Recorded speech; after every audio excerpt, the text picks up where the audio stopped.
ህወሓት መሩ ኢህአዴግ ስልጣን ላይ በነበረበትም ጊዜ ሀገርን ዋጋ ያስከፈለው ቆሞ ቀር አስተሳሰብ ነው። ምንም እድገት አላሳየም። እዛው ክጭጭ ያለ እዛው የተቸነከረ የማያድግ የማይቀየር ማለት ነው። ያ 27 ዓመት ሀገርን ዋጋ አስከፈለ። ያለፉት 7 እና 8 ዓመታትን ደግሞ ትግራይ ክልልን ወደ ጦር አውድማነት ከመክተት ጀምሮ አሁን እስካለበት ሁኔታ ድረስ ተመሳሳይ።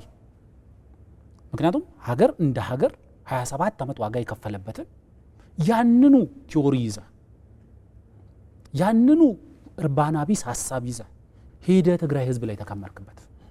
የትግራይ ህዝብ ላይ ጦርነት አመጣ። ያ ሐሳብ አንዳንዴ ሐሳብ ሲቆይ በራሱ ገንግሪን ይሆናል፣ ካንሰር ይሆናል። ሐሳብ ሲቆይ ራሱ ካላደስቀው ካልጨመርክበት ራስን ሊበላ ይችላል፣ ራስን ይበላል። ስለዚህ ይሄ መሬት ላይ የምታየው ህወሓት ግምገማ ባደረገ ቁጥር አይደለም ማዕከላዊ መንግስት ስልጣን ላይ በነበረበትም ጊዜ ጨምሮ ማለት ነው። ግምገማ ባደረገ ቁጥር ቅድም አንተ ያልከው ቃል ከግምገማ ሰነዳቸው ላይ ጠፍቶ ያውቃል።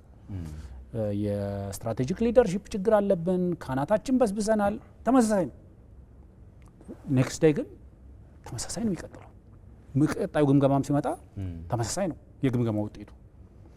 ትልቁ ችግር አንድ ተቋም በስብሻለሁ ካለ የበሰበሰ ተቋምን አዲስ የትም ልታደርሱ አትችልም። መተካት ነው ያለብህ።